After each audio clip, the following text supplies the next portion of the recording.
Good evening. Ooh. Thanks. Welcome to the Ferndale City Council meeting. Today's the 11th of September, 2023. I'm chairing tonight's meeting as Mayor Piana couldn't join us this evening. And I call us to order at 7:01. Before we jump into the agenda, I invite you to participate in just a quick moment of centering and reflection in the same spirit as Mayor Piana's mindfulness moment. We all walked into this room with our own worries, and boy, did I have a Monday. I'm sorry if you did too. We all had our own hopes, our own individual ideas. Tonight, let's challenge ourselves to focus on community. We're all here because we live, work, or have some other huge stake in the collective success of the Ferndale community. Consider how we can support each other, especially those who are vulnerable, marginalized, or under-resourced. So let's take a deep breath and begin the meeting. For those who choose to participate, you may now stand and recite the Pledge of Allegiance. I pledge allegiance to the flag of the United States of America and to the republic for which it stands, one nation, under God, indivisible, with liberty and justice for all. Dean, please take roll call. James. Here. Leaks May. Here. Mikulski. Here. Polika. Here. Piana. Would anyone like to make a motion? Yes, I would move that we accept Mayor Piana's absence due to personal reasons. Support. Dean? Polika. Yes. Mikulski. Yes. James. Yes. Leaks May. Yes. All right, next we have an agenda. Would anyone like to make a motion regarding the agenda? I move that we accept the agenda as presented. Oh, wait, do we have a presentation? We do. Oh, sorry. I move that we accept the agenda as presented. Support. Leaks May. Yes. Polika. Yes. James. Yes. Mikulski. Yes. Motion carries. We do have one presentation tonight. Joe, are you presenting this item for mobile pay parking zone presentation? Parking Director, Bruce. That would be me, ma'am. Thank you. Sorry, Joe's name was on the memo. I always get this part wrong. Good evening. Are we ready? Okay. Are we going to show, somebody going to? Oh, we have a coordination issue. Oh, let's pause That for a me? quick second to get a presentation rolling. Okay. Okay, this is the first meeting without Kyle. Is this why?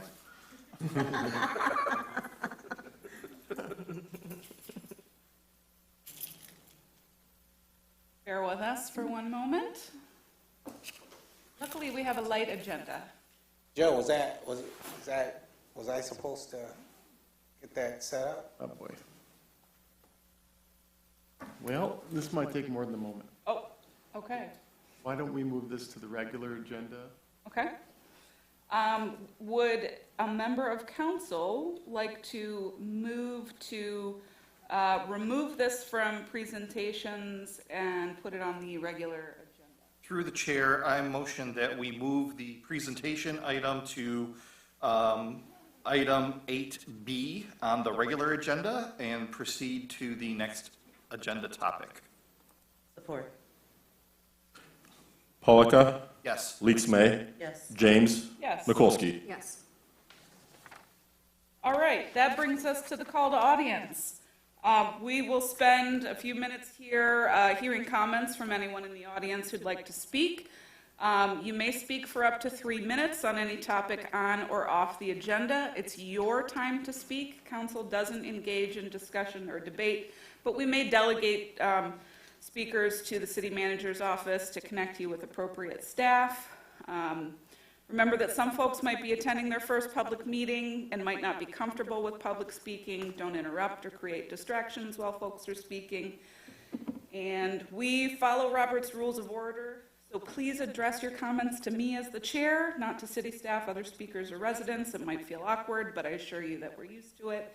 And with the first speaker, please state your name and address and use your 3 minutes as you will.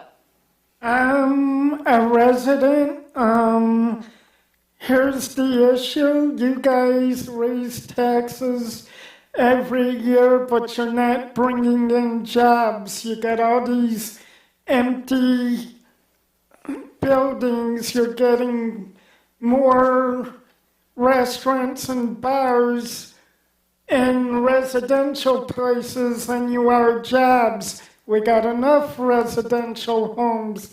We got enough bars and restaurants. We need other stuff like stores. Nobody wants to get in their car during winter at 0 below just to ride the 8 mile to Moyers, where there's plenty of empty buildings here in town. And you can't tell me that it can't be done, because it can. All you gotta do, light a fire under your public relations, contact Target, the whole 9 yards, and get jobs in here, because without jobs, you're not gonna get, and you're raising taxes, you're gonna lose residents. Errands down the streets already leaving, and not all the restaurants in Ferndale are hiring. Trust me, I know. I've been trying for the last 15 years, and I've had to find others when I should be able to get out of my house, get on my bike, right down the street. I mean, you just open, now you got Bobcats moving in the Ember, which you could have turned into a small store. You got the Syndicate that just opened. You're building residential over here and blocking people's way to their houses. There's enough homes. You don't need it to build anymore. That place you're building in the corner, turn it into a store. Very simple. Thank you. And you can't, I got 25 seconds left, so you can't sit here and tell me that, oh, we can't get a Target in here, we can't get this in here, because that's a lie. If you get your public relations to contact these companies and say, we got empty buildings, we're trying to get jobs, what's going to happen is people are going to get tired, and none of you are going to be sitting up there. People are going to start thinking, okay, the cost of living's getting higher, there's no jobs here, what city council doing? And they're going to get people in here to replace you. All right, thank you very much. For any, You can sit here and think it's the end of your me time. and do nothing. If you'd like to or- come back to the next meeting, we'll have additional public comment at the next meeting. You can also send us an email. Thanks for joining us tonight. If anyone just joined, we are doing public comment a little bit early because we had a technical issue with our presentation this morning. It got pushed later to the agenda, so if there's anyone else who would like to speak for public comment.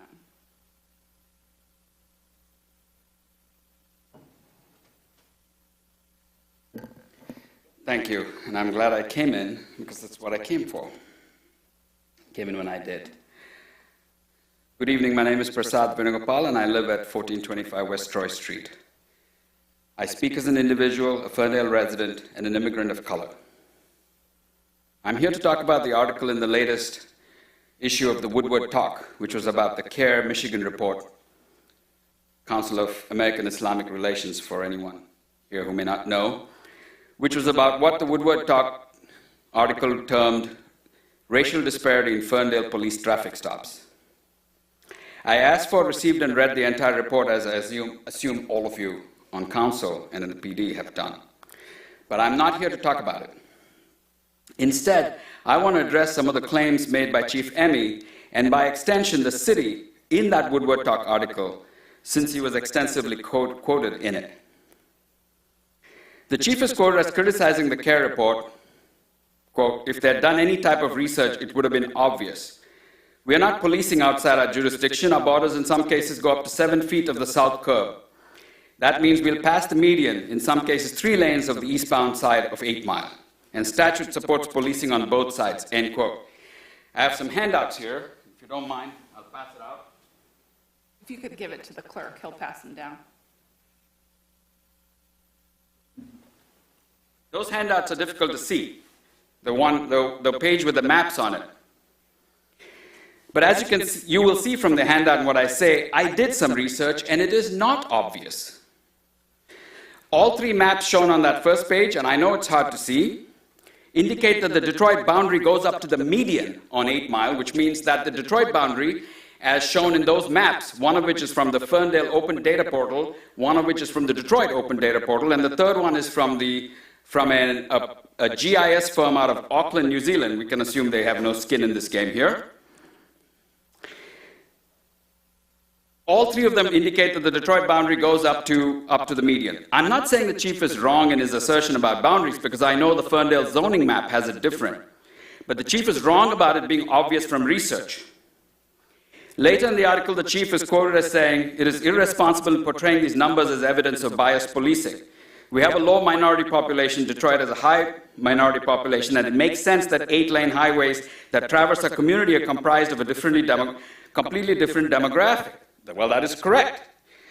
But the question of biased policing still remains. And as the second page of that handout shows, the PD and the city, including the city manager, Joe, agreed to a traffic stop analysis for a master's thesis in 2017-2018.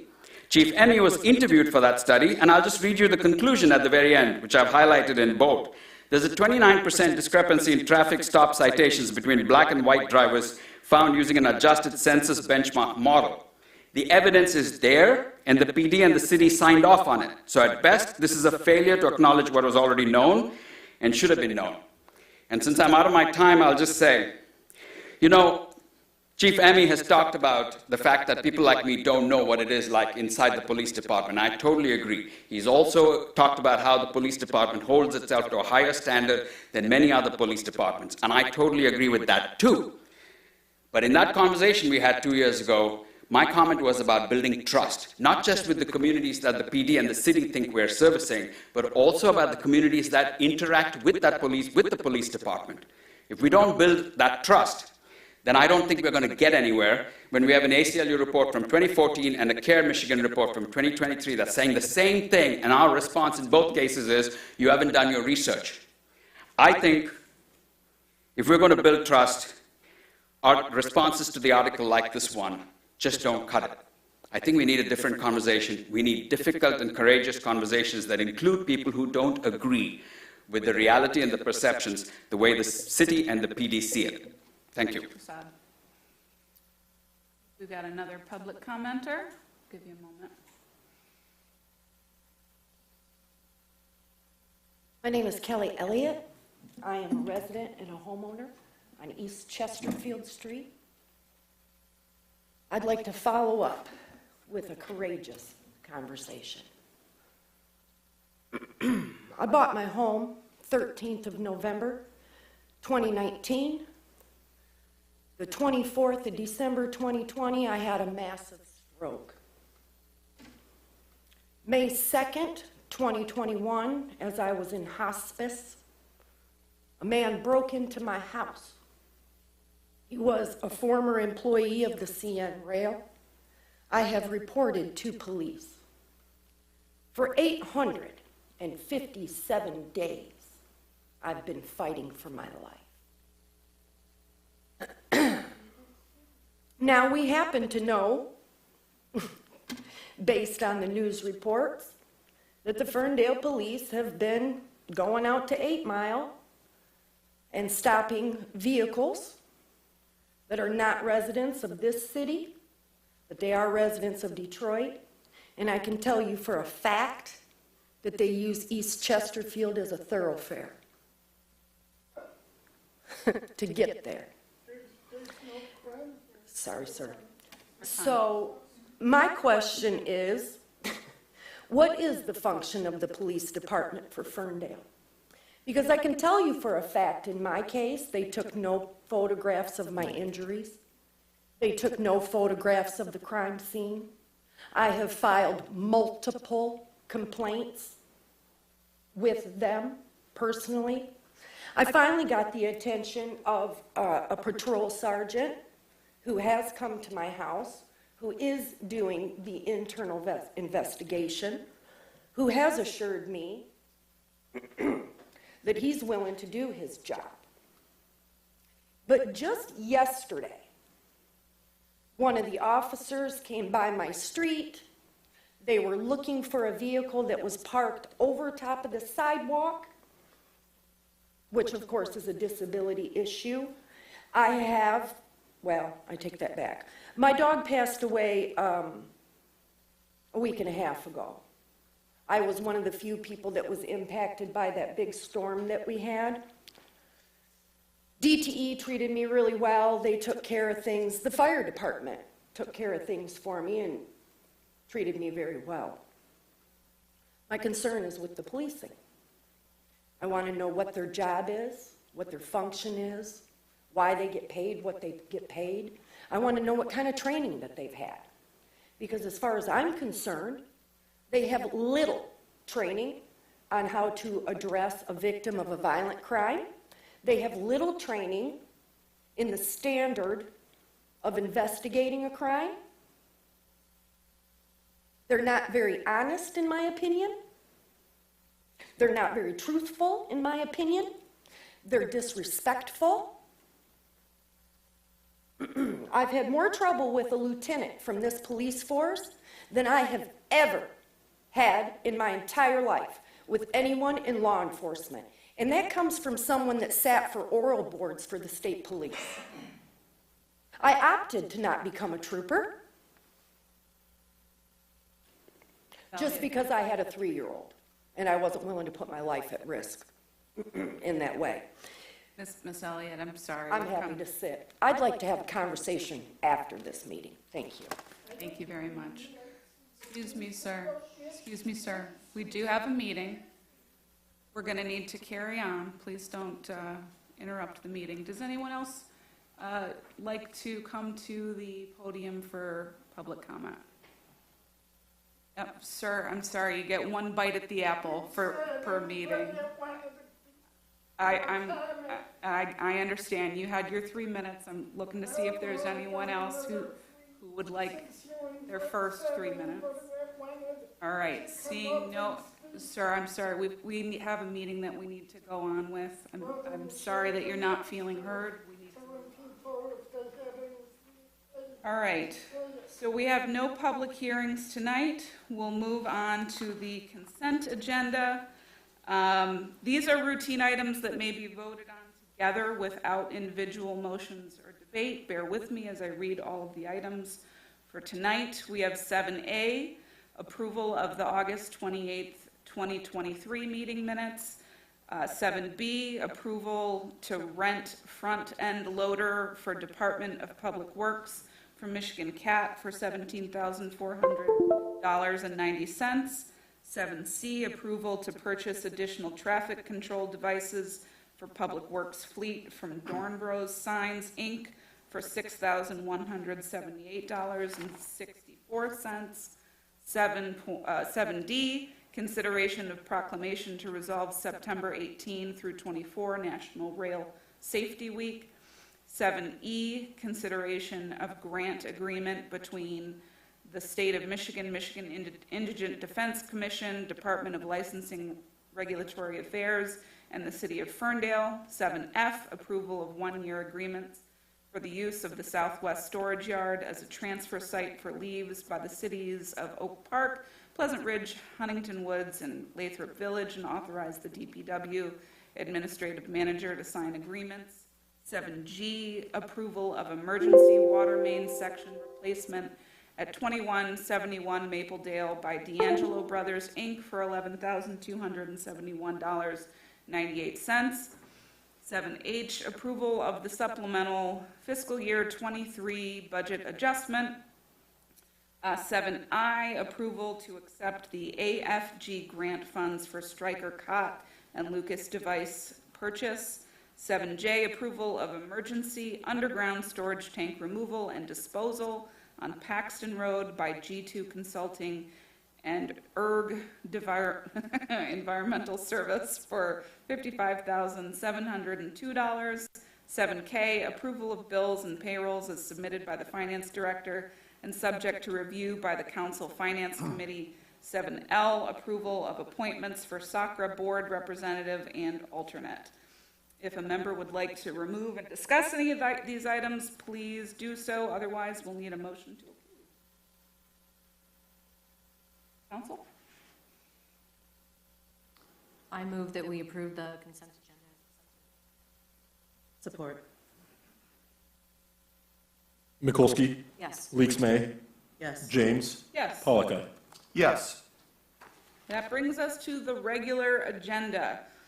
We will start with 8A, consideration of ambulance purchase and proposed amount of $77,375. And I invite Fire Chief Teresa Robinson to the podium to present this item.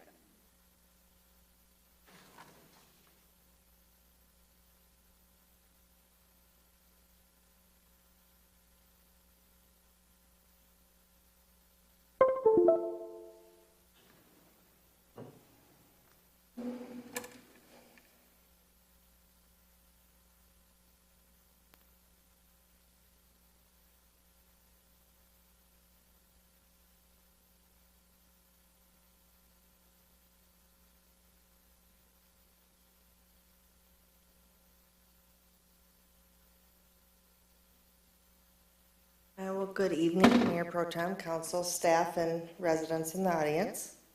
So I'm come before you tonight to ask, we have a unique opportunity that was presented to us. After discussing with the city manager, I wanted to bring it to council because I feel like would be a great addition to our fire department to put us in a good position to buy us some time. I'll explain all that as I go through the presentation. So one of our neighboring communities has an ambulance that we would have the opportunity to purchase as a used ambulance to add to our fleet.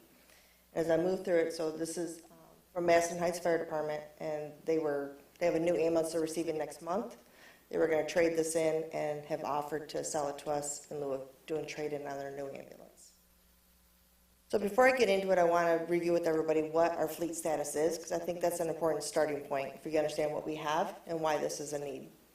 We currently have our 2019 ambulance, the big red ambulance that everybody knows very well. It currently has 81,000 miles on it. Approximately, it's just under by a couple miles.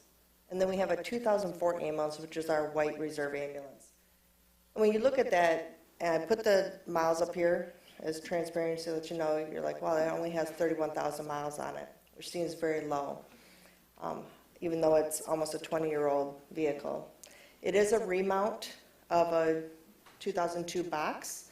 That 2002 ambulance was in a bad accident, and what they did is they took the box off the back to preserve that and mounted it onto a 2004 chassis. That 2004 chassis had sat in a yard as a brand new chassis for 3 years before our box got mounted on it, so it sat for 3 years. I'm not sure why, I don't know the history why it was never being utilized.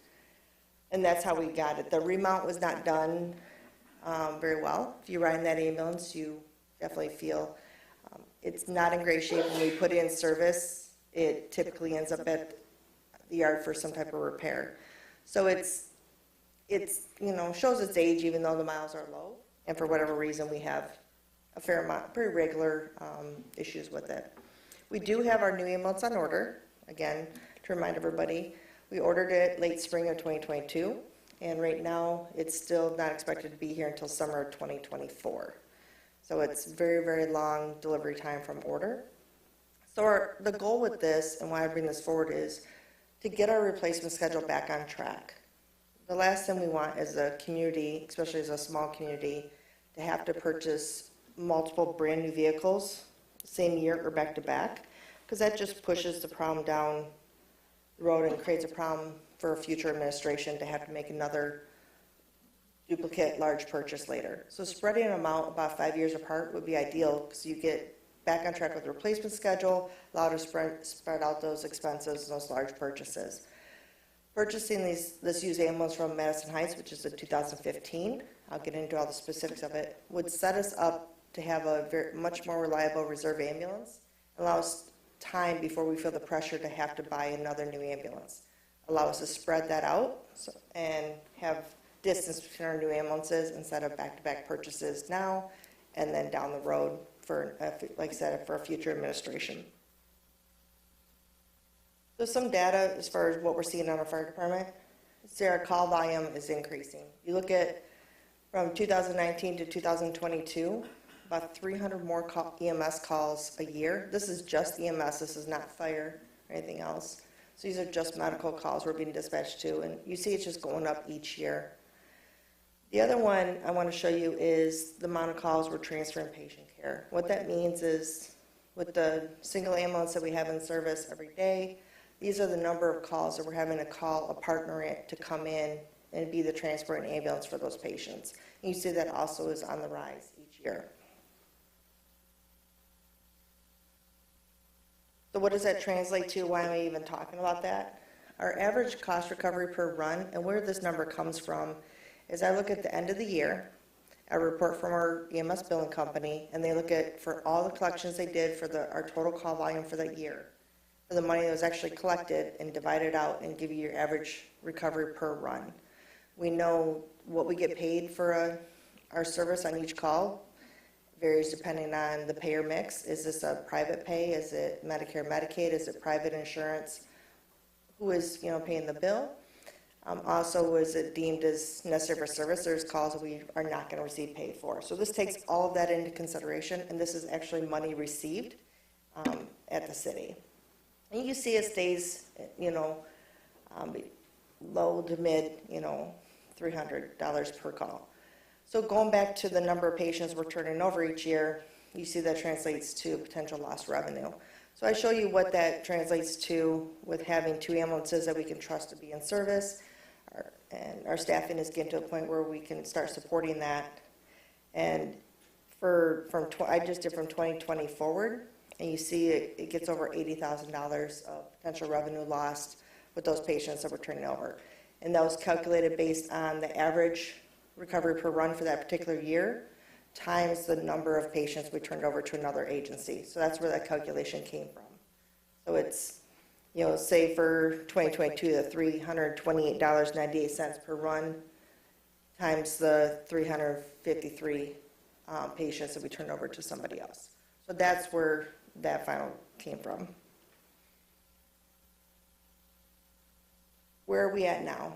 I've been here as chief for about a little over 2.5 years now, and we've seen some ups and downs. We've seen some staffing challenges. We had hit a critical low of 8 vacancies, which is a third of our department. You can imagine that we're just trying to keep the minimum staffing on, sustained and rigs on the road. So right now, we're down to 2 vacancies from the 8, so definitely considerable improvement on our staffing situation. And I do have 1 conditional job offer out there, and hopefully the person will go into background soon of a firefighter paramedic. And we are recruiting, and our hope is to have our final vacancies filled before the end of the year. I also have 1 pending retirement that we will see soon, so I'm trying to anticipate that too. But the moral story is, with us filling this and improving our vacancies, we are going to be in a position to actually be able to staff a second ambulance. So we want a second ambulance we can count on to be able to provide the services that our communities need and then capture that potential lost revenue. This picture was taken very, very recently. The Madison Heights ambulance can be seen on the left there. It actually was in service in our city for approximately a week, just recently. Both of our ambulances were in need of servicing and were out of service. So they loaned us that ambulance, and we ran it here for a week, just under a week. It was about a week. It is a 2015, so over the 2004. It is 11 years newer. You can see it compared to the red ambulance. Everybody's familiar with it. So it is smaller in size, more down to how we're building our new ambulance, so something a little more fitting for our community. And its outfit, being a neighboring department, it's outfitted very similar to ours as far as how we outfit it. So what does that mean for money? It gets down to the big ask for all of you. So the ambulance, Madison Heights has agreed to sell it to us for $47,000. When it was purchased, they purchased it for almost $270,000. You see the actual purchase price there. And that was purchased back in November 2014. The equipment they will have to purchase to put on it, when they sell it to us, they will be removing the Stryker cot and the mount for the cot, the patient cot that they ride on. So we will have to replace those. One of the things we did is we really wanted to show diligence on this, and we worked with the vendor to say what are our options to save money on this. To give you a frame of reference, we just won the AFG grant, which you just approved on the consent agenda, to buy 2 Stryker cots, 2 power loads, and 2 Lucas devices, and that's costing almost $200,000. A cot and a power load, the newest ones, are almost $57,000 just for those 2 items. So we worked with the vendor and said, what are some options for us to put compatible equipment on this ambulance without paying $56,000? We got it down to $30,000. So it's like a $26,000 savings. And we did that by working with the vendor to say we would purchase her demo unit that she brings with the power load. It'd be quality equipment. It's what she has in her van to bring down as a demo. She's agreed to sell us that. And also buy the current model of the power cot, not the brand new model that we're going to be buying for our other 2. So those 2 things equated, like I said, to a $26,000 savings, and then we will be doing some trade-in. The other thing is MMRMA offers a 25% rebate on the power load, and the reason they do the MMRMA is all about safety, right? It's insurance. The power load provides the highest safety for the patient because of the way it's secured into the ambulance. So it increases the safety level for the patient if we are in an accident with them in the ambulance. So they provide you a 25% rebate when you purchase that. The power load we'll be buying will be about $13,000. So that equates to $3,250 that they will be able to get back to us after we make the purchase. The graphics is minimal. Again, we worked with the company to say what would it cost to just take Madison Heights off, put Ferndale on, and not do a lot of the advertisements as far as about CPR, smoke detectors. I believe those messages are very important, but we're going to get them out to the community in ways other than on our vehicles instead. So the graphic's only $680. I put it on here just because I wanted to make sure you realize I did think about that. But I will be, I won't be asking for that money as part of this. So if you see a difference in the ask, that is why.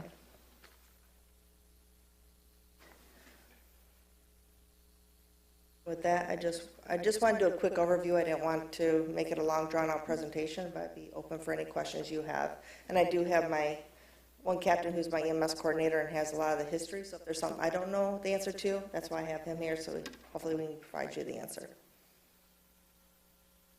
All right, does council have any questions? Through the chair, I always have questions about anything involving money. Could you tell me a little bit about the vehicle and has it been inspected? Yes, so what we did is, when this first came out, it was actually in service here, and my crews were like, oh, that was a nice ambulance. They enjoyed working on it. It worked well.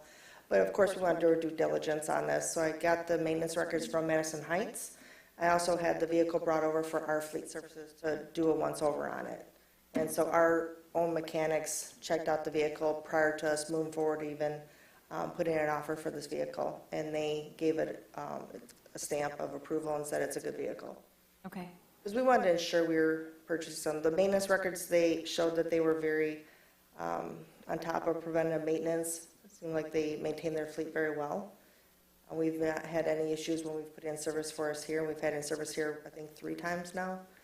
And like I said, our mechanics looked at it because, again, we want to do due diligence to ensure we're spending good money and getting a good. Is it just underutilized in Madison Heights? They bought a new ambulance. So they have their, where I talked about toward the beginning of us, we want to get our replacement schedule back on track. They have theirs very, very scripted. And so they have that straight rotation where their replacement schedule is very scheduled and on point. So this was an ambulance that was so newer, is going away because they have a brand new ambulance coming in October. They were gonna trade this in toward the purchase of that ambulance, which is why the timing of this is kind of tight, because if we're not able to purchase it, then they will either take it to auction or sell it, because they will be getting rid of that ambulance. But they provided us the opportunity to have it before they put it out to anybody else. And so with our 2004 ambulance, the rickety one, what exactly are we going to do with that? Does that go to auction? So we will keep that for right now, just until the new ambulance gets here next summer. When the new ambulance gets here next summer, that one we will look to sell that, and they'll be going away. The same thing when the new fire engine gets here next year, the 1996 fire engine, we will look to take that to auction and sell that also. And final question, do we know roughly how much we could potentially recoup from that to offset this price? I apologize, I did not do comps on that one. I did comps on the one we were buying, but I did not do comps on the 2004. So I would have to get back to you on that answer.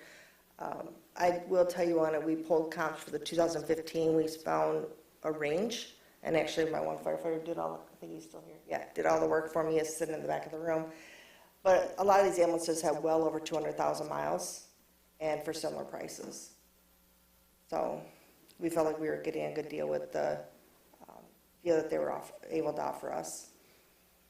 But, you know, we'll look at the 2004 and what the market is then, because what the market is now and what the market will be next summer could change quite a bit. But Okay.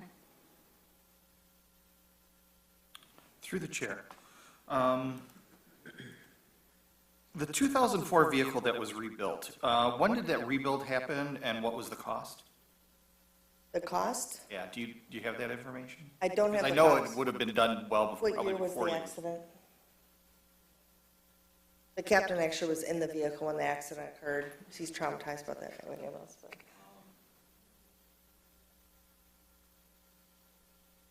So if the ambulance was in 2006, it would have been rechassied after that. Okay. Okay. While to find the chassis.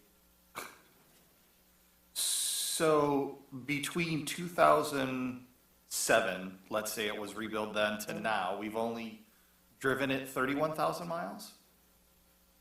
Yeah, it's a reserve medic unit. It's our latch ditch effort. If we absolutely have to use it, is why we use it? Okay. Yeah, so that's reserve, and so when the red ambulance goes in for preventive maintenance, any type of repairs, breakdowns, the white ambulance goes in service. And for whatever reason, we've had horrible luck with it. Usually when it goes in service, it goes to the garage.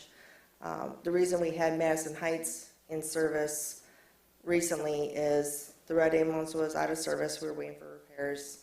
The white ambulance was in service. They started noticing a smell that they were trying to locate. They finally figured out it was coming from the ambulance, realized something was going wrong with the batteries. The batteries were off-gassing in the station, so they pulled it out of the station and took it to the garage for repair. And that's just the ride on it. If you ride in the back, is you definitely feel that the re-chassis wasn't necessarily done to high quality. And so when you're thinking about the care for patients, if you have a back injury or trauma, like all those things matter, even though they may seem small. So it's just trying to, but my biggest thing is I want to have a fleet I can count on so we can provide the services we need for our communities. Sure. And unfortunately, that white one we put in service, we're all hoping it makes it through the shift or the time period we need it. How many miles do we expect to get out of any ambulance that we purchase? Yeah, and I think that's where, like I said, when I was pulling up the comparisons of the 2015 the one we're buying, and you see others on the market well over 200,000 miles, I think it's good. I think a lot of it comes down to the area where they're in service at. Sure. How they're driven or taken care of. Are they, some communities, they're just really rough on them, and they beat them up and drive them really hard. The nice thing about our community is we don't really get to very high speeds. We have shorter distances. We stay at reasonable speeds. We're not a lot of high speeds on highways or long distance, and the hospitals are rather close. So I would expect us to get, if we stay on our preventative maintenance, similar miles. Now, the problem is, and this is where, when the garage comes in, they get on me about having the replacement schedule, As you get over a certain amount of miles, now you start worrying about more expensive repairs, just like with a car. Sometimes when they break down, the price tag is a little more expensive to try to fix it. So that's where the replacement schedule comes in, is getting that rotation and getting your fleet rotated out while it still has good value for resale to somebody else, but also before it starts costing you those big dollars for bigger repairs. And what are the miles on the Madison Heights vehicle?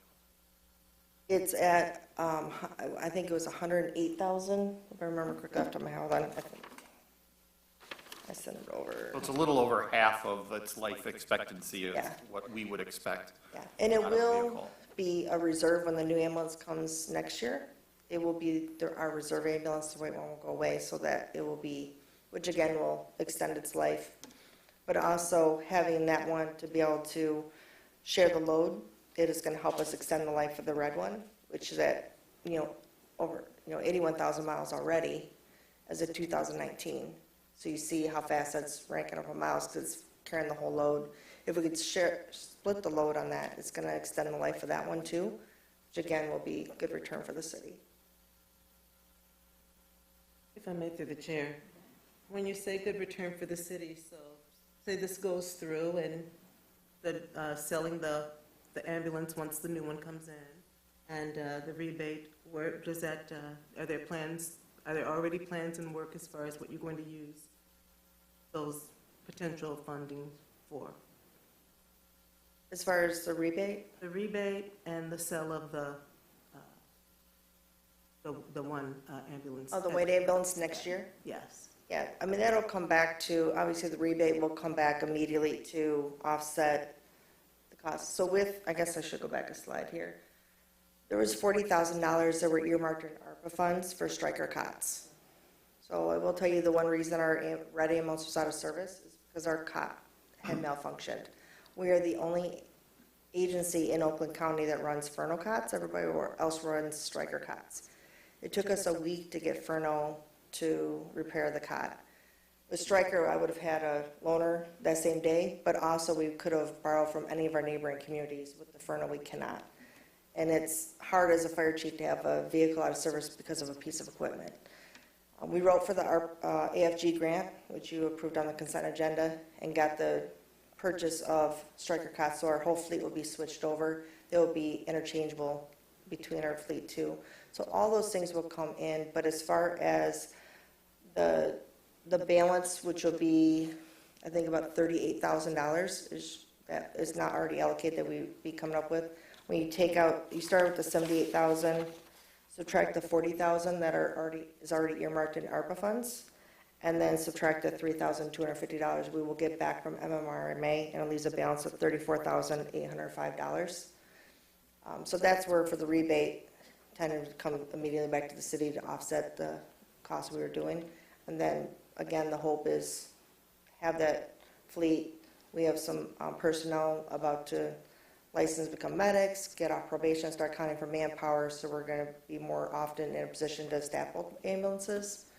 And so any days we can put those in, it's going to start capturing some of that potentially lost revenue, again, to make some of this money back. And then the sale next year, that'll be obviously brought back to council, and we'll determine our needs at that time. Ideally, maybe put it back toward other purchases of equipment we need, or offset some of the refunds, or pay back some of the costs of purchasing the other ambulance. Because the new ambulance was $300,000. And again, if we can extend having to make that type of purchase, and that's what I'm hoping to do with this, to not have to be back too soon and have to have back-to-back new ambulances. Any other questions of fact from council? Through the chair. You say that a second ambulance is expected to recover $70,000 associated service fees. What's the timeline on that? Is that over the course of a year? Is that a few years? So this, I went back to the slide so you have it in front of you. So potential uncollected revenue, that's the total for the year. And like I said, I took the average cost per run. So if you look at 2022, for when the whole year was averaged out for all our calls, for the money actually collected, not what was billed, averaged at $328.98 per call. In 2022, there were 265 patients that we had to call another agency to come transfer, so they were the ones that were able to bill for that service, not us. Our engines as first responders, we don't get to bill for that. It's the ambulance that does the transport, gets the bill, and gets the cost recovery for that. So when you take the 265 patients through the year that we turned over to or called another agency transport, times the $328 per those calls, that's where it gets to that about $87,000 is what that equated to. Okay. So when we're talking about the uncollected revenue on this slide, what we're talking about is we went on a service call and had to transfer that person to another agency. Okay, makes total sense. So it would be a year to recoup the $70,000, correct? Yeah, because this is full year averages, yes. Okay, awesome. Thank you. You're welcome. Are there questions from council? Right, hearing none. We would have to have a motion in order to open discussion and debate on the item. Would that be a motion, both motions? Mayor Pro Tem? I think either. Yeah, presumably we should do one at a time unless our legal counsel advises otherwise, but yeah, let's start with either one. It's your show, council. Mayor, I move that we approve the ambulance purchase proposal provided by the Madison Heights Fire Department and associated equipment from Stryker in the amount of $77,375 to be charged to account 450-000-977000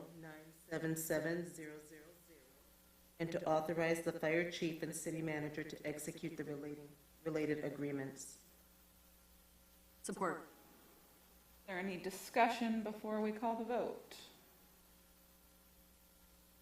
Through the chair, I love your financial analysis and I'd like you to do the financial analysis. No problem. I'd be happy to do that for you. Any other comments or arguments from my colleagues? All right, call the question. Leaks May, Yes. Mikulski, Yes. James, Yes. Polika. Yes. All right, we now, we have a second motion. Would anyone like to entertain motion number 2?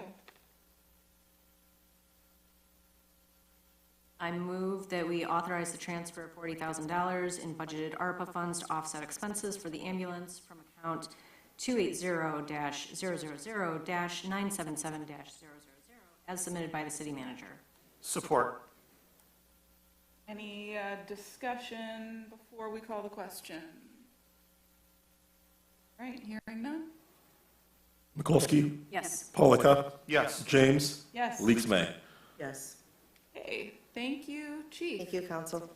All right, we do have a second regular agenda item, having moved it from the presentation section.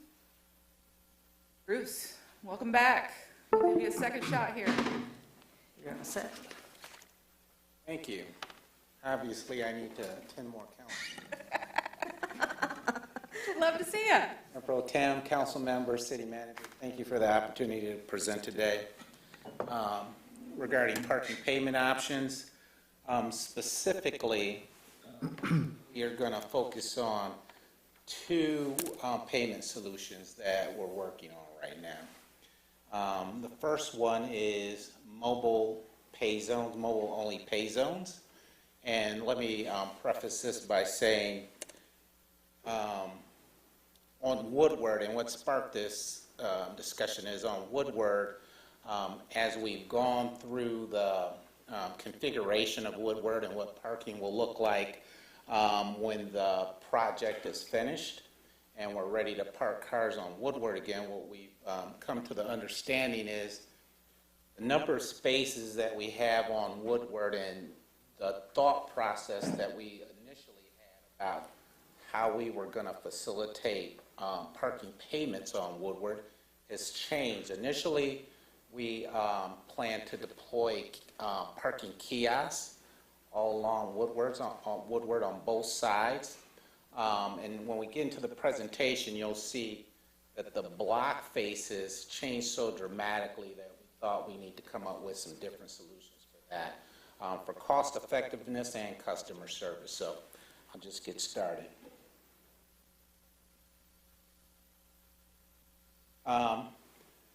The concept that we're proposing here, that I'm proposing here, is not unique to Ferndale.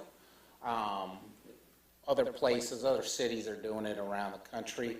And the thought process is use technology more to facilitate parking payments than we currently do. So right now on Woodward, we have single space meters that are soon to be removed all up and down that corridor for wherever we have paid parking.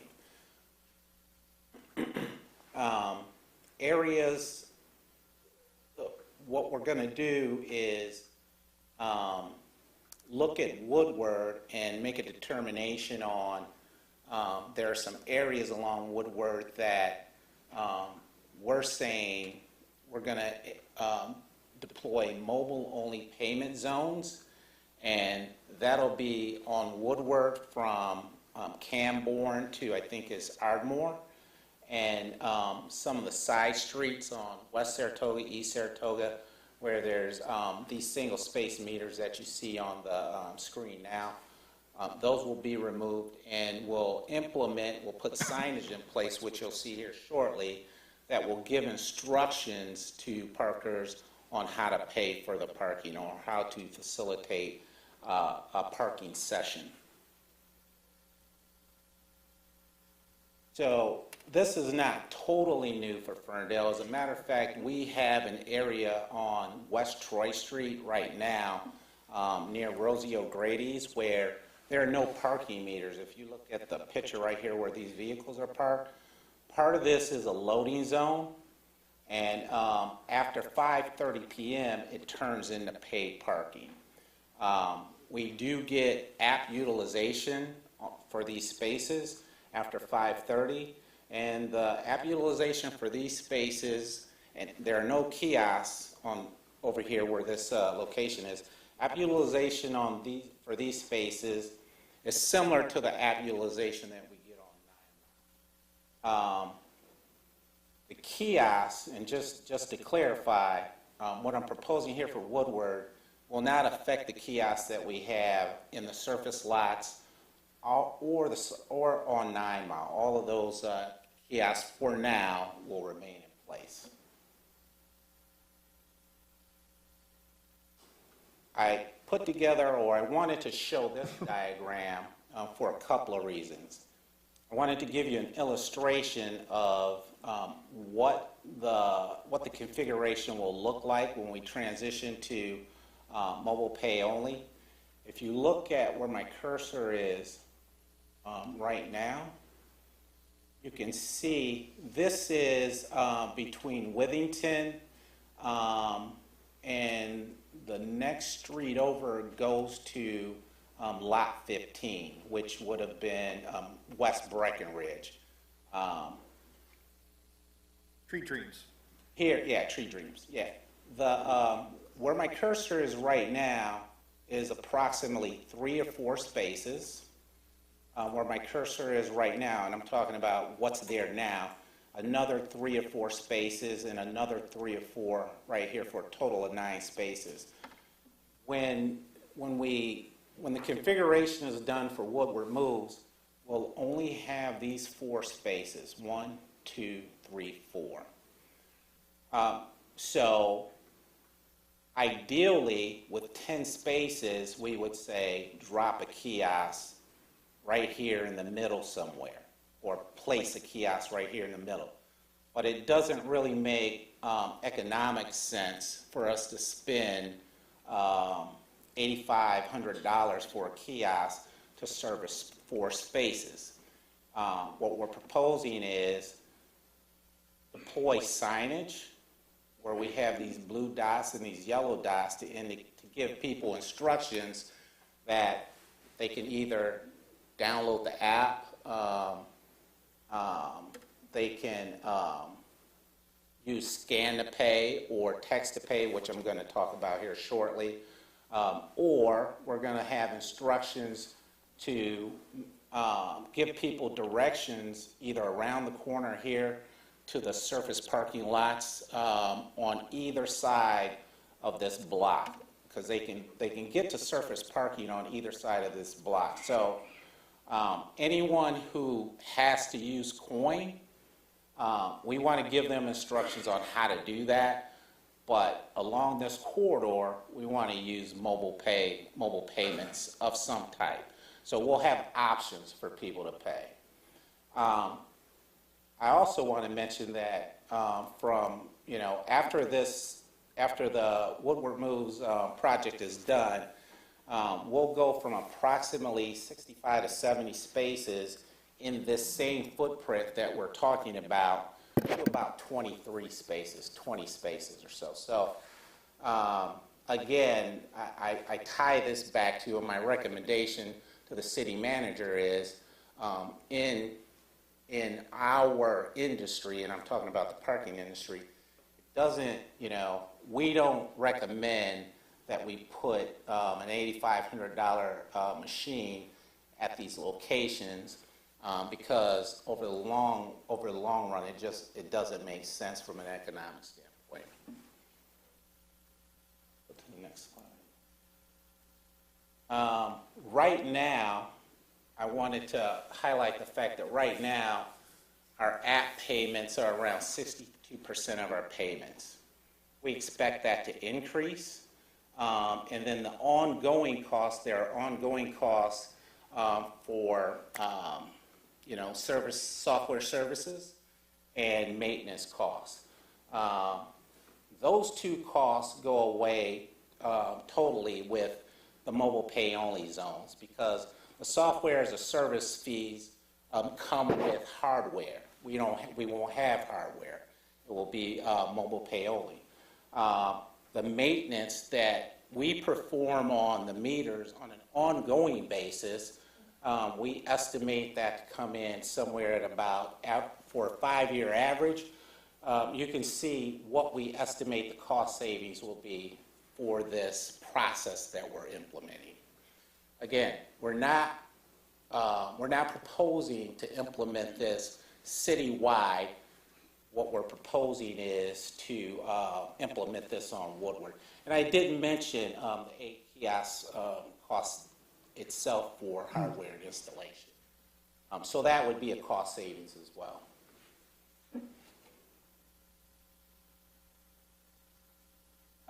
This is just a version of what you just saw. And what I wanted to highlight here is that in 2020, in the fiscal year 2022 and 2023, our app utilization is somewhere around 60%. We expect, as we implement some of these new payment solutions that I'm going to talk about today, to be somewhere around 80% in app or mobile pay utilization. So there's a couple things that does. Whenever we're able to take cash and coin out of the system, it streamlines all of our processes. And that's what essentially taking the meters off of Woodward will do, is help us to streamline our processes from an operations standpoint, as well as from a finance standpoint. Collecting these coins on a daily basis, taking them to finance to have them deposit them in the bank. That is a process that we can eliminate, or we can mitigate somewhat, because we will still be taking coins in the surface lot. So, and in any of the kiosks on 9 Mile. And this is just another representation of that earlier slide where we tie the revenues involved, generated, collected in these different modes through the kiosks, through the mobile app, and through the coin meters.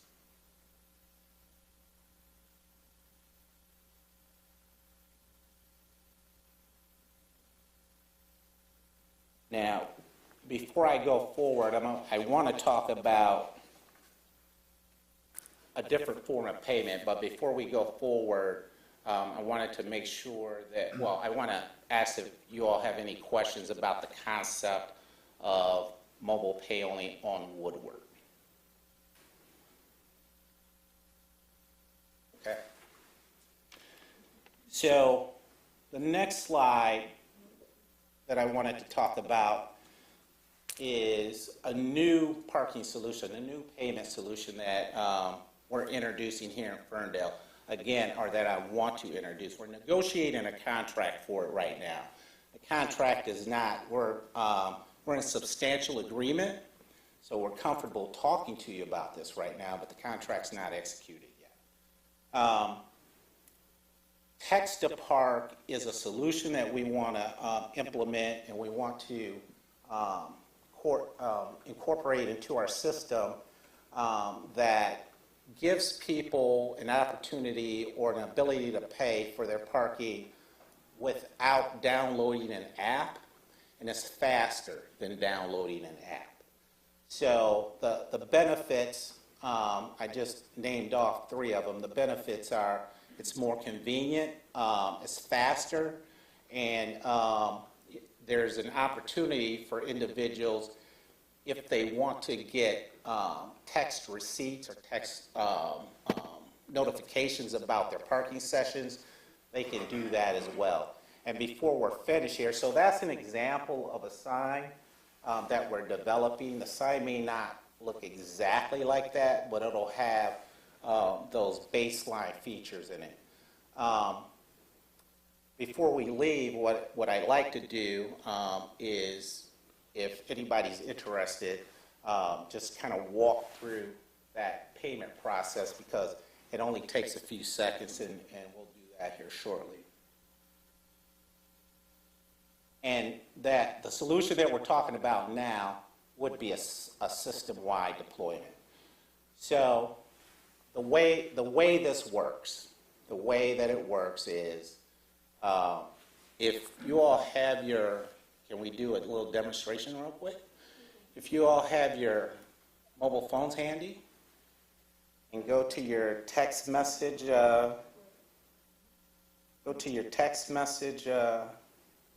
system, whatever you have on your phone, and type in for your conversation to your recipient 77223 and accept it, and then, or in your text box, type in PARK, P-A-R-K. At that point, you'll get a message. You'll get an additional text message. Some of you may have done this other places already, so, if you have, don't worry about it. But did everybody, once you type in PARK into your message block, then you should have gotten a message that prompts you to the next steps. So the next steps after you do that are simply to enter the zone that you're in, and the zone that you want to type in here is type in 9852. Type in 9852. And then it's going to prompt you to how long do you want to stay. Then it's going to ask for your payment information, essentially. Did anybody see anything different?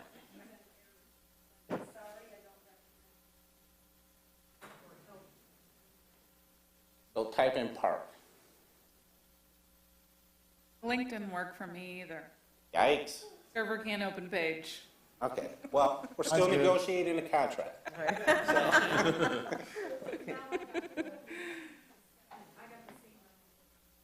Okay. Well, we are still negotiating the contract, so. I'm parked. Let me, he's parked, okay. But this is the way it's supposed to work, and I'm confident by the time we execute the agreement, it will work seamlessly. This is a test site too. It's not a real site, so that could be part of the issue. The other thing I just wanted to touch on real briefly, we'll go ahead. If anybody else not get parked, because I'm gonna. Pardon me? What was the test zone? The test zone was 9852. 9852.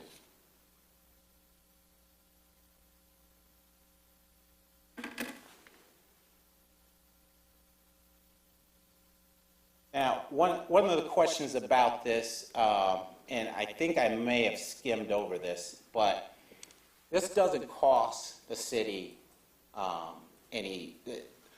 This doesn't have a infrastructure cost or a system cost. The cost for this is passed on to the customer, just like for mobile app payments. The cost for this process is we're talking about, maybe I shouldn't say this until the deal's done.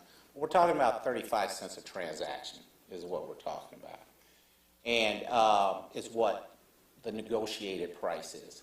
So for every transaction that a customer uses this process, it costs 35 cents. The city, the way this will work is we plan to use the city's merchant provider.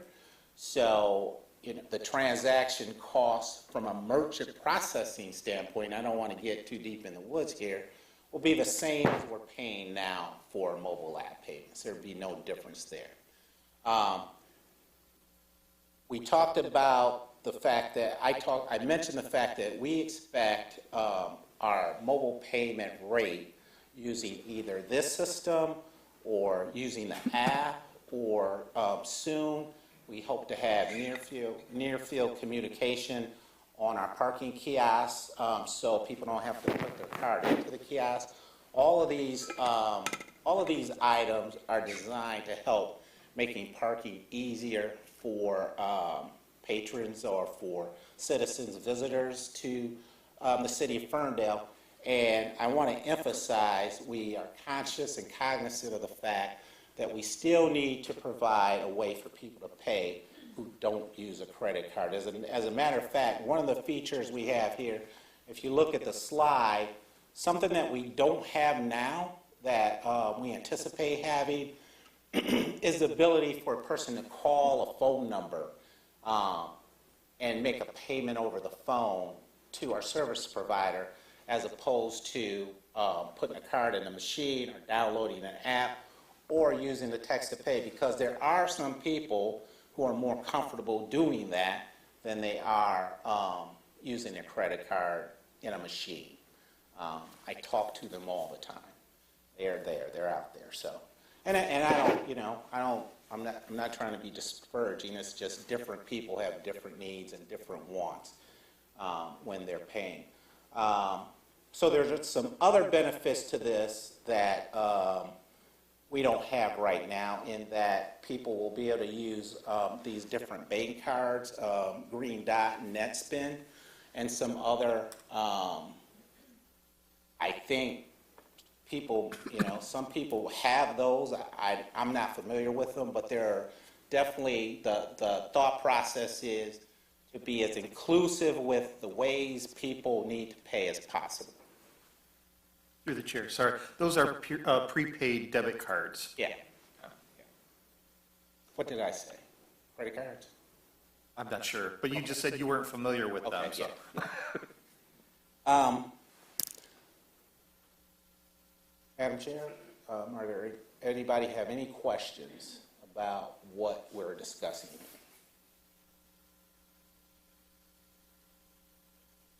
Well, through me. Just, I guess, to clarify, since your presentation got moved to the regular agenda, just making it clear that we don't have a motion in front of us today, we're not voting on anything, this is informational This is purposes. You're giving us a heads up that something's coming down the pipeline. Yes, ma'am. Which, we've talked about before. I have a certain level of discomfort with where the industry is going, but I think that the industry is doing its best to provide options for folks who don't have smartphones and who don't have credit cards. Still don't love those options, but it's better than nothing. But I guess that being said, that was kind of me killing time in case anyone came up with some questions or had additional input they wanted to give. Through the chair. So we had actually talked about this, Bruce, you and I, a while back. I don't know if this has changed, though. Because we're now moving to this zone type of app, is the zone going to apply for everything in the downtown? So if I park my car and I enter in this zone and I pay for, let's say, all-day parking, which is going to run me like $16, and 2 hours in, I decide that I need to take care of some business on the other side of town and I move my car, I'm still going to be covered by that all-day parking. I'm not going to have to, I haven't just, thrown away, 6 hours of parking because I'm now moving to a different lot. Thank you, Councilman. I think I'd make a distinction here. The mobile pay only zone, we can implement whether we're contemplating pay by space or pay by plate, which pay by plate, not to get too deep in the weeds, I should say, is pay by plate is run by zones. We're still in the development process for that to get, to nail that down. But we can do this either way, in either system. And in the current system, if you park in space number 346 on Woodward, once you move, you've got to pay again if you park again. But in the scenario that you talked about, let's just say that block face between West Saratoga and Troy? What is that?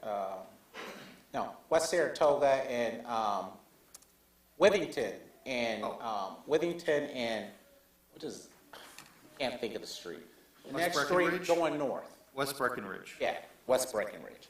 Tree Dreams. Tree Dreams, because it doesn't go through. That's why I can't. Yeah, Tree Dreams.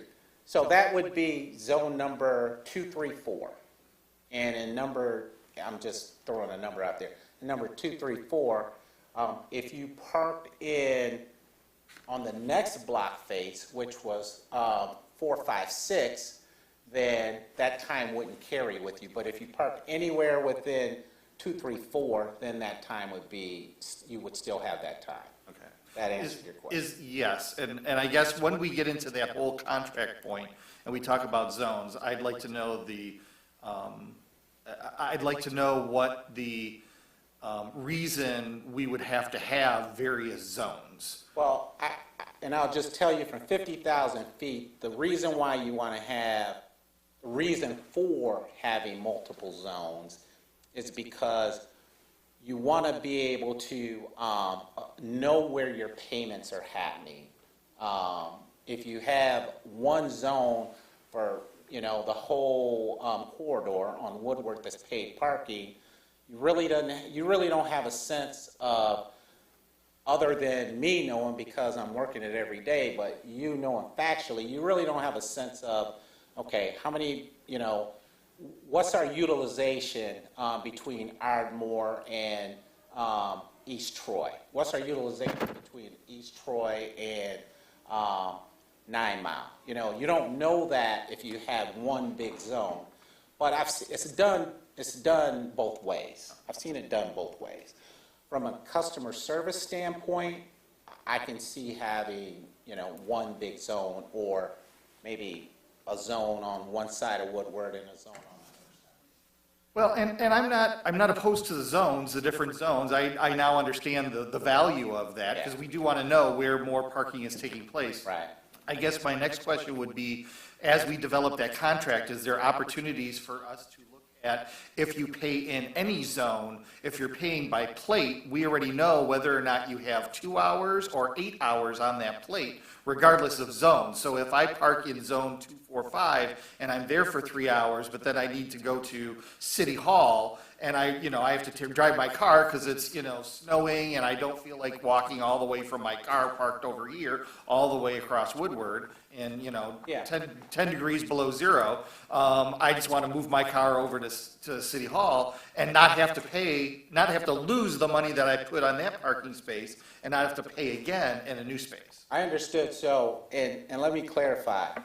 The setup of the zones is not contract. We determine that. Okay. Yeah, so the vendor won't determine where the zones are. We'll tell them what we want the zones to be. Okay. We can certainly have, a conversation about how they're set up, as we move along. Okay. Yeah. My next question, and I'm sorry I took up so much time. No, that's okay, go ahead. What is the anticipated rollout plan? Because 12 years ago or so, we rolled out the initial kiosk program, and unfortunately, it was all rolled out in the middle of winter across the whole city, and it basically bombed. Yeah. And I just want to make sure that this time we have like a small rollout. We have an introduction, which I'm hoping Woodward is our introduction, and then eventually we move to other parts of the community. That is the downtown. thought process. But the thought process for making Woodward a mobile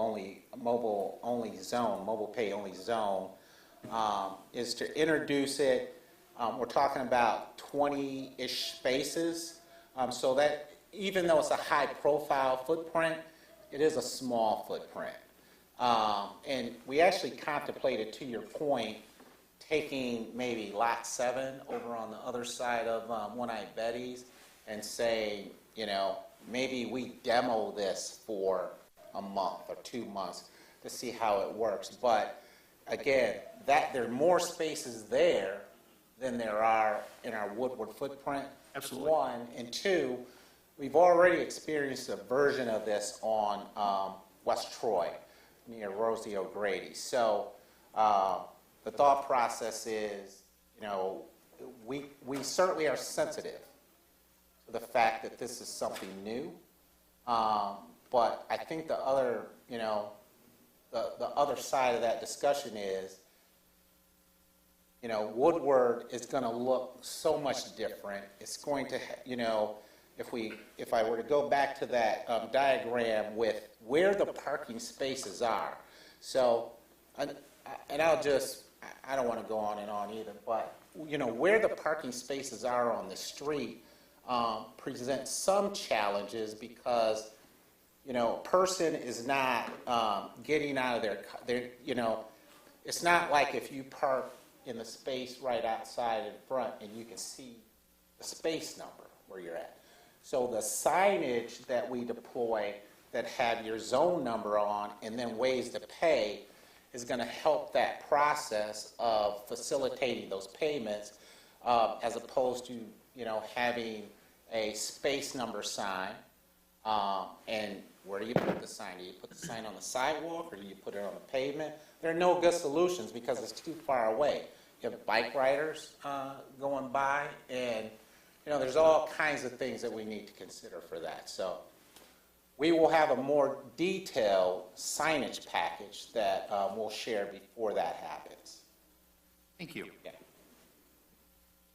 A few questions from me. Is it anticipated that the new system would have a similar kind of receipt that pops up or gets emailed to you, as well as, I forget if it's a text or if it's a reminder pop-up when you're about to expire. You'll get a receipt when you enter your credit card information and start the session. Okay. So you get a receipt. Then there is an option for you to get SMS text notifications as well. Okay, Yeah, there is an option for that. great, great. You already addressed signage, that was on my list of things to hit. And then the only other, this is more of a comment than a question. You know, I've used different parking apps and different parking systems in a variety of cities, and my bottom line is just the more information that we can provide to folks when they're parking so that they know what they need to have handy, whether it's their phone, their license plate number, whatever it is that they need to grab quickly as they're, you know, late Right. for their date at House Bayou or whatever, the better, and just easy, linking to whatever accounts you already have, you know, but most importantly are sort of those, you know, the 65 and up folks, and, you know, Understood. and folks with households under $30,000 a year who are, you know, don't have smartphones, don't have credit cards. That's the part that gives me the most heartburn, Understood. candidly. Understood. Yeah, and if it gives you heartburn, it gives me heartburn. Okay, so. We will do our best to address those items. And through the chair, I feel like that's a longer discussion, because you did mention that you talked to a number of people that use cash and that express concerns with the system. I would love to see something presented that shows those concerns, like a synopsis of that, and how we plan on addressing that with the new system or any system that we're implementing. Because I don't want people to feel left out if their income level does not allow them to have a credit card or a smartphone. Understood. Through the chair, kind of based on that, I see that the prepaid cards from the retailer, the Green Dot Netspend, but what about the prepaid, like visas and things like that? And will there be fees incurred from the city to that card to be able to use this system? So the system will take the gift cards, prepaid cards that you talked about. The fees that are incurred will be the same fees incurred that anyone else. There's a transaction fee for each transaction, 35 cents. That's the only fee the customer sees. And then the fees that we see for this process are going to be the merchant processing fees, which we see now on all of our other transactions. We're taking the merchant processing fees, but they're paying the 35 cents. Exactly. Yes, ma'am. Any other questions or comments on this item? All right, Bruce, while you're up here, I'm going to abuse my privilege to ask you, parking passes just expired at the end of last month. What should folks do if they've forgotten to renew their parking pass? If they have forgotten, they just need to call our office, and we will make appropriate, we'll adjust their accounts appropriately and get them their parking And pass. how do they reach you? My phone number, don't have it on me. Yeah, they can reach me at 248-513-53. No, hold on. That's wrong. You don't call yourself much, do you? Yeah, 248-513, 248-208-5313. All right, thanks, Bruce. All right, that concludes our regular agenda. I think that brings us to call to council. Joe, would you call on city staff first? Yeah, thank you, Mayor Pro Tem. This evening, we will begin with Chief Emmy.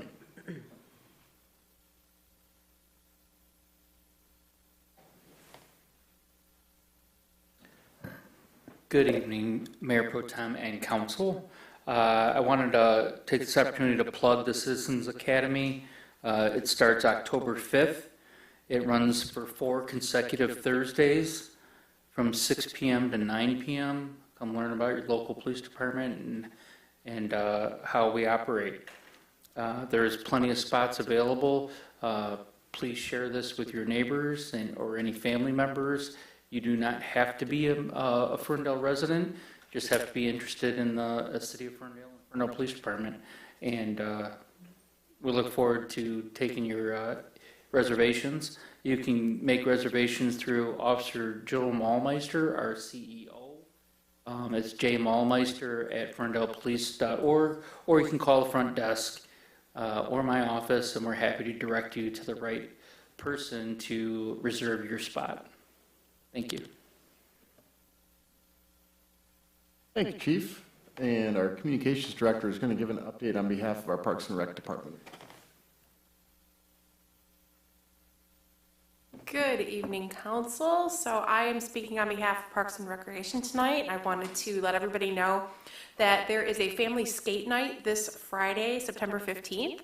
It's going to be at Martin Road Park, but basically it's going to be inside the curling club. They have opportunities if you go online and pre-register to have some savings, but basically you register per the number of people in your family. And there's also going to be bounce houses and a DJ and all that kind of stuff, so it should be like a fun kind of old school classic skating night, and they encourage everybody to come out for that. I'm planning on bringing both of my nieces, so I'm excited. They can't skate, so my back will hurt this weekend, but that's okay. And then another reminder about the Fall Festival, which is coming up on Saturday, October 7th, also at Martin Road Park and the Detroit Curling Club. It runs from 11 a.m. to 3 p.m. For those who haven't been, it's super fun. Again, they have open skating. They also have face painting and a trick-or-treat trail and tons of athletic little adventures. There was a little bow and arrow set last year. I know they have pony rides coming, lawn games, all kinds of good stuff.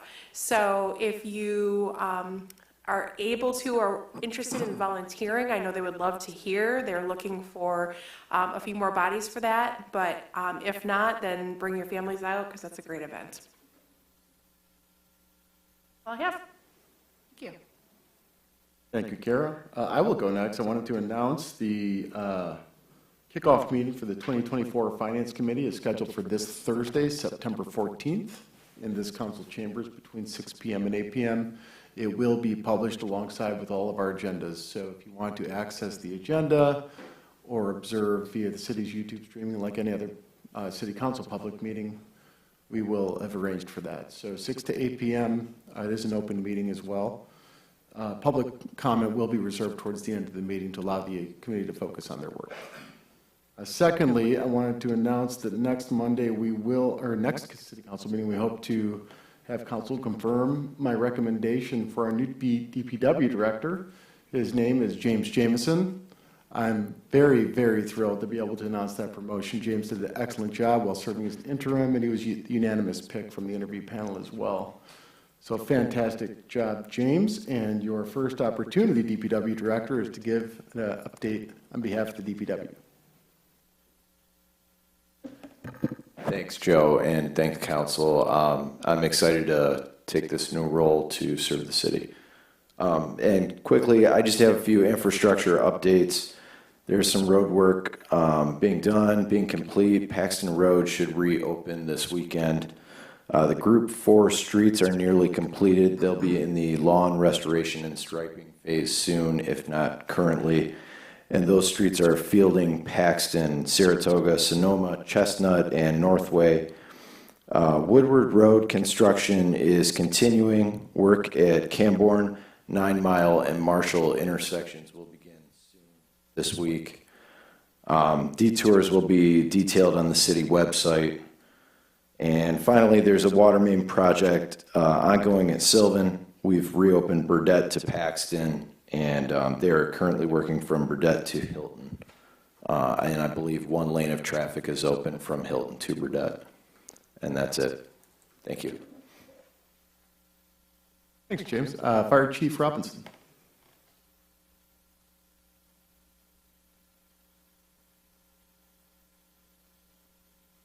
Good evening again. Just a quick reminder, we will be having our fire department open house on Saturday, October 14th. More details to follow, but there'll be some really cool demonstrations, vehicle electrification, so people call it the jaws of life, cutting up a car so they can see it up close. Fire extinguisher demonstration, training, community CPR. We're going to be teaching people CPR. Get the fire prevention trailer we have, pull that back out, get that utilized again. So it should be a really fun day with the community. We would love to see a bunch of people out there. So that'll be October 14th. We're finalizing times. So it's probably going to start either 11 or 12. I got my fire marshal on it trying to, as soon as we figure out how much stuff we're going to do, we'll figure out how much time we need. But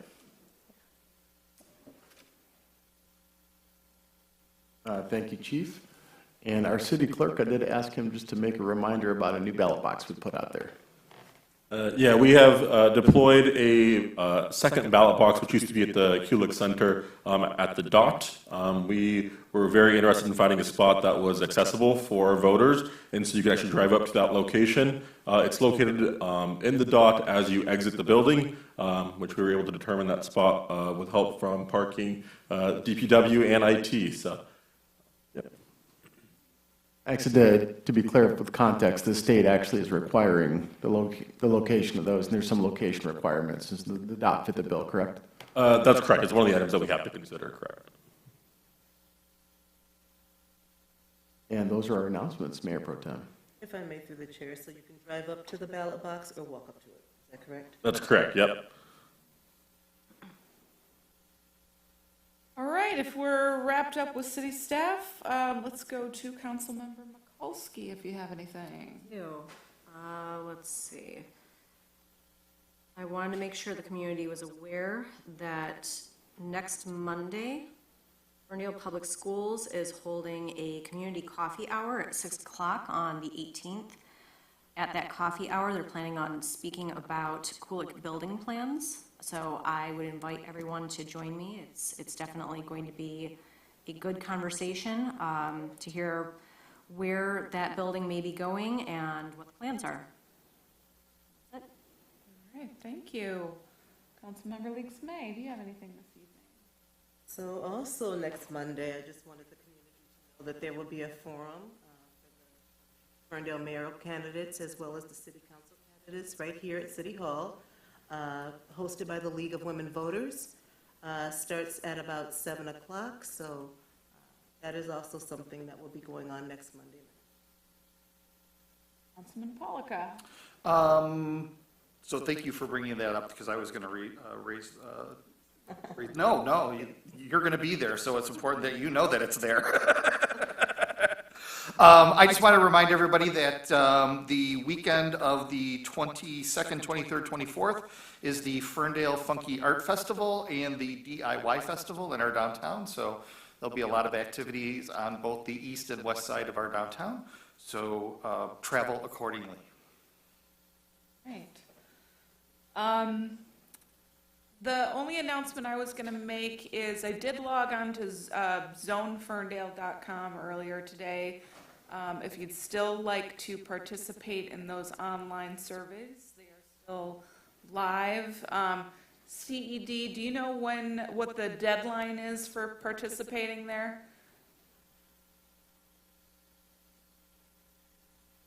Sorry, Roger, I called you. For the Zone Ferndale page for the, what's put up there? Yeah, right now, if you go to zoneferndale.com, click participate, you can fill out surveys if you weren't able to attend the live discussions. Do you know how long those surveys will be available?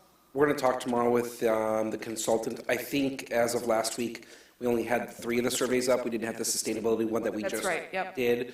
So we're going to get the sustainability one up. I think we're also considering, we'll talk with the steering committee, of doing a little more outreach. Okay. And maybe coming up with maybe like 500 residents, and then doing it proportionally by quadrant and sending out an invite to maybe 500 residents to go on the website and give comments to. I think we want to do one more thing, maybe so it's a little bit more. So I would envision they'll be there for a while longer. developer. Okay, all right, so I'll say it one more time. Go to zoneferndale.com if you'd like to take those surveys. There's a lot of kind of open-ended boxes for you to just share a fair amount of information. But it's not, there's also some other spots where if you just want to click what you like better or how you'd prioritize it. So whatever your style is, whether you want to just click or give substantive, out-of-the-box ideas, zoneferndale.com. It'll be there for a little while longer. All right, I think that brings us to the end of our meeting, so I call us adjourned at 8:36.